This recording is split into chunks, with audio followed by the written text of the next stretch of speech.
বাংলাদেশ জাতীয়তাবাদী ক্ষুদ্র জাতিগোষ্ঠী কি সংগঠন আছে, সহযোগী সংগঠন আছে বিএনপি, তাদের নেতৃবৃন্দের সঙ্গে আমরা আজকে বসেছিলাম, তাদের সমস্যাগুলো নিয়ে আলোচনা করেছি এবং আগামীতে তারা ময়মনসিংহে 30 আগস্ট একটা সমাবেশ করবেন বলে তারা সিদ্ধান্ত নিয়েছেন। সেই সমাবেশকে কী করে সফল করা যায় সেই বিষয়ে তারা এখানে আলোচনা করেছেন এবং তাদের জাতি গোষ্ঠীর যে বিভিন্ন সমস্যাগুলো আছে সেই সমস্যাগুলো নিয়ে তারা কথা বলেছেন। এবং বাংলাদেশে যেহেতু সাধারণভাবে গত 15 বছরে এই আপনার বৈষম্যের সৃষ্টি করা হয়েছে, অত্যন্ত মানে সচেতনভাবে এই জাতিগোষ্ঠীর মানুষেরা যারা আপনার একটু অর্থনৈতিক দিক দিয়ে, বৈষম্যের দিক দিয়ে, চাকরি বাকরির ক্ষেত্রে, লেখাপড়ার ক্ষেত্রে সুবিধা একটু বঞ্চিত হয়েছেন, তাদেরকে কী করে সামনের দিকে আরও টেনে নিয়ে আসা যায় সেই বিষয়ে আলোচনা হয়েছে। আমরা ভবিষ্যতে সেই কারণে আমরা কাজ করব আরও বেশি করে, সেই আলোচনাগুলো আজকে এখানে হয়েছে। আমরা আশা করি যে আগামী দিনে বাংলাদেশে এই বৈষম্য বিরোধী এবং আমাদের যে 31 দফা আছে সেই 31 দফার আলোকে আমরা বাংলাদেশে একটা রেইনবো স্টেট নির্মাণ করবার যে প্রতিশ্রুতি দিয়েছি, যে কমিটমেন্ট আমাদের আছে, সেই কমিটমেন্টে আমরা বাংলাদেশের সকল ধর্ম, জাতি, গোষ্ঠী, ক্ষুদ্র গোষ্ঠী সবাইকে নিয়ে আমরা বাংলাদেশকে একটা সমৃদ্ধ বাংলাদেশ গড়ে তোলার জন্য কাজ করি। মাননীয় মহাসচিব, কালকে তো হঠাৎ করেই মাননীয় প্রধান উপদেষ্টা আপনাদের সঙ্গে আপনাদেরকে ডেকেছিলেন, কি কথা হলো? আপনারা কি আপনাদের না, মাননীয় প্রধান উপদেষ্টা উনি আমাদেরকে হঠাৎ করেই কালকে একটু ডেকেছিলেন। উনি ডাকেন মাঝে মাঝে, যখন আপনার কোনো ক্রাইসিস তৈরি হয় সরকারের, তখন তারা আমাদেরকে ডাকেন। তো আমরা যাই, কারণ আমরা তো প্রতিশ্রুতিবদ্ধ যে আমরা এই সরকারকে আপনার সব রকম সহযোগিতা প্রদান করব, গণতন্ত্রের উত্তরণের জন্যে যা কিছুই করা দরকার আমরা সেই কাজগুলো আমরা করব। তবে আমরা যেটা মনে করি যে এই এনগেজমেন্টটা, এই মত বিনিময়টা আরও ঘন ঘন হলে আরও ভালো হতো, তাহলে হয়তো এই উদ্ভিদ সমস্যাগুলো তৈরি হতো না। কালকে যেটা হয়েছে মূলত আপনারা জানেন যে খুব দুঃখজনকভাবে একটি বিমান দুর্ঘটনাকে কেন্দ্র করে অনেক প্রাণ গেছে, কচি প্রাণ গেছে। আমরা নিজেও আমি পরশু দিনই আপনার সামনে দেখতে গিয়েছিলাম এবং আমরা দুঃখ জানিয়েছি, শোক জানিয়েছি। আমাদের অ্যাক্টিং চেয়ারপারসন, আমাদের চেয়ারপারসন খালেদা জিয়া সবাই শোক জানিয়েছেন এবং এই পরিবারগুলোর সঙ্গে সমবেদনা জ্ঞাপন করেছেন। কিন্তু তারপরে গতকাল উদ্ভূত সমস্যা যেটা হয়েছে, আপনার মূলত মাইলস্টোন স্কুলে 2 জন উপদেষ্টা এবং আপনার প্রেস সচিবকে তারা আটক হয়েছিলেন এবং আপনার সেক্রেটারিয়েটে পরীক্ষা সংক্রান্ত জটিলতায় আপনার ছাত্ররা ভেতরে ঢুকে পড়ে, যেটা আপনার আমার কাছে মনে হয়েছে, সকলের কাছে মনে হয়েছে যে এটা একটা আপনার প্রশাসনিক একটা জটিলতার সৃষ্টি হয়েছে এবং একটা ল অ্যান্ড অর্ডার সিচুয়েশনও তৈরি হয়েছিল, আপনারা দেখেছেন সবাই। এবং তার কিছুদিন আগে আপনারা দেখেছেন যে গোপালগঞ্জে আপনার এই আওয়ামী লীগের একটা ফ্যাসিস্ট শক্তির লোকেরা তারা যেভাবে একটা রেইন অফ টেরার গোপালগঞ্জের সৃষ্টি করেছিল, যেটা আমরা মনে করি যে গণতন্ত্রের উত্তরণের আমাদের যে প্রক্রিয়া চলছে, তার জনগণের এই যে জুলাই এবং আগস্টে আপনার যে গণঅভ্যুত্থানের মধ্য দিয়ে যে পরিবর্তন নিয়ে আসা হয়েছে, ফ্যাসিস্ট আওয়ামী শক্তিকে যে পরাজিত করা হয়েছে, সেটা এই জুলাই আগস্ট মাসেই ওই শক্তির আবার উত্থানের একটা নমুনা দেখা মতো অবস্থা তৈরি হয়েছে।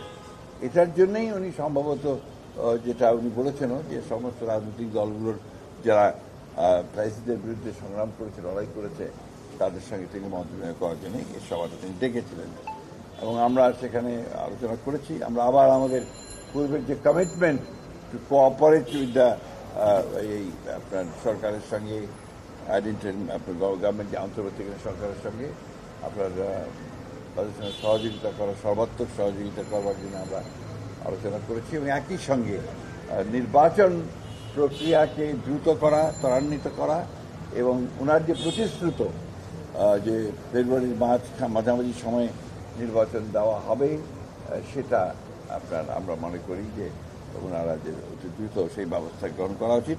এই ব্যাপারে ঘোষণা দিয়ে আপনার কোনো যেন আর অ্যাম্বিগুইটি না থাকে, অস্পষ্টতা না থাকে, সেই ব্যবস্থাটা নেওয়া উচিত। সেটা আমাদের তরফ থেকে আমরা সেটা বলে এসেছি। তিনি বলেছেন যে তিনি সেই ব্যবস্থাটা নেবেন। মানে মহাসচিব, অন্তর্বর্তী সরকার এখন যে দেশ চালাচ্ছে সঠিকভাবে দেশ চলছে কিনা? অন্তর্বর্তীকালীন সরকার তো অন্তর্বর্তীকালীন সরকারই, এটা তো আপনার কোনো একটা পলিটিক্যাল গভর্নমেন্ট না। স্বাভাবিকভাবেই তাদের কিছু ল্যাপসেস থাকবে, এই ল্যাপসেসগুলো থাকে। ঘটনা ঘটে বাংলাদেশে যখন আপনার নর্মাল গভর্নমেন্ট থাকে 15 বছর, তো আপনার একটা ইলেক্টেড গভর্নমেন্ট থেকে ফ্যাসিস্ট হয়েছে, তাই না? তখন ল্যাপসেস তো হাজার হাজার গুণে বেশি ছিল, হাজার হাজার কোটি টাকা বাইরে পাচার করে দিয়েছে, সরকার তো কিছু করে নাই। তখন আপনার রাস্তাঘাটে অ্যাক্সিডেন্ট হয়েছে, এয়ারপ্লেন অ্যাক্সিডেন্ট হয়েছে, তখন তো আপনার কেউ কিছু করে না। সুতরাং অন্তর্বর্তীকালীন সরকারের দুর্বলতাটাকে বড় করে না দেখে তাদের যে আপনার সদিচ্ছা, তাদের প্রক্রিয়া, সেটাকে বড় করে দেখা উচিত। আর সবচেয়ে বড় হচ্ছে যে রাজনৈতিক দল হিসাবে আমরা সবসময় যেটা চাইব যে অতি দ্রুত নির্বাচন করে নির্বাচনের মধ্য দিয়ে একটা রাজনৈতিক সরকার প্রতিষ্ঠা করা। রাজনৈতিক সরকার না থাকলে এই সমস্যাগুলো আরো বৃদ্ধি পায়, সেই জন্য আমরা সেটাই বলি। যে কোনো এক এক করে একটা প্রশ্ন করি স্যার, সেটা হচ্ছে যে মানে গতকাল তো নির্বাচনের কথা আপনারা বক্তব্য বলেছেন, কিন্তু সেইখানে সরকারের আন্তরিকতার কোনো ঘাটতি আছে? আমরা ঘাটতি দেখছি না এখন পর্যন্ত। মহাসচিব, যে কোনো ঘটনাতে আমরা দেখি মহিলাদেরকে একটু দেই।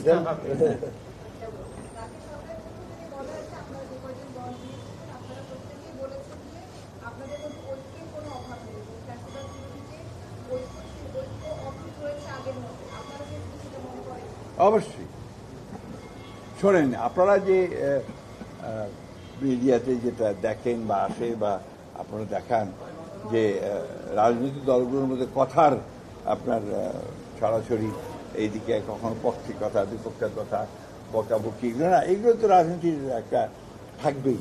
রাজনীতি মানেই হচ্ছে প্রতিপক্ষকে ঘায়েল করার চেষ্টা করা, কথা দিয়ে ঘায়েল করার চেষ্টা করা এবং নিজেরটাকে এস্টাবলিশ করার চেষ্টা করা। সেটা নিয়ে আমরা খুব বেশি চিন্তিত না, কারণ রাজনীতির নিয়মটাই তাই। আপনার ওটার যে ধারা, সে ধারাটাই তাই। সুতরাং এটা থাকবে, এর থেকেই আপনার রাজনীতি এগুবে। রাজনীতি থাকলেই দেশের জন্য মঙ্গল, এই কথাবার্তার মধ্যে দিয়েই। গণতন্ত্র মানেই হচ্ছে শত ফুল ফুটতে দিতে হবে আপনাকে, গণতন্ত্র মানে হচ্ছে সকলকে কথা বলতে দিতে হবে, গণতন্ত্র মানে হচ্ছে প্রত্যেকের কথা শুনতে হবে। এটাই হলেই আপনি একটা শত ফুল ফুটবে, তার মধ্যে থেকে সবচেয়ে ভালো সৌরভ সুবাতাস বয়ে আসবে। মাননীয় মহাসচিব, জাতীয় ঐক্যমত্য কমিশন একটা প্রস্তাব করেছে আপনার যে দলীয় প্রধান প্রাইম মিনিস্টার হতে পারবে না। এটা যদি হয় তাহলে সরকার এবং দলের মধ্যে যে ইমব্যালেন্সটা হবে কিনা?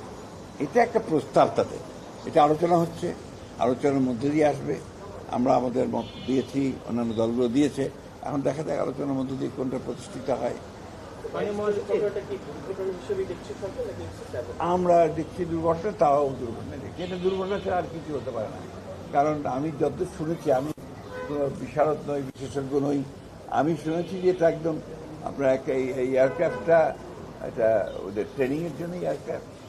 আমি শুধু জানি না, আমি বলতে পারবো না। অনেকে বলছে নাকি আগেও যে একটা দুর্ঘটনা ঘটেছে, ঘটতে পারে, I don't know. But the pilot, young pilot, এটা তার সোলো ফ্লাইট ছিল, অর্থাৎ তার ট্রেনিংয়ের শেষ পর্যায়ে তাকে একা ফ্লাইটটা নিতে হবে। এখানে সামথিং ওয়াজ রং, রং যেতেই পারে, এটা হতেই পারে। But he tried is best, সেই বিমানটাকে আপনার সেফ জায়গায় নিয়ে যাওয়ার জন্য চেষ্টা করেছে যাতে স্কুলের উপরে না পড়ে, কিন্তু সেটা সে পারেনি। And he was kill himself. এই দুর্ঘটনার পরে সরকারের পদক্ষেপগুলো কি আপনি মনে করেন যে সঠিক ছিল বা আছে না? না, কিছু কিছু জায়গায় হয়তো তাদের অভিজ্ঞতার কারণে কিছু আপনার ল্যাপসেস ছিল, এটা আমি মনে করি সম্পূর্ণ অভিজ্ঞতার ব্যাপার। এই সরকারের সবচেয়ে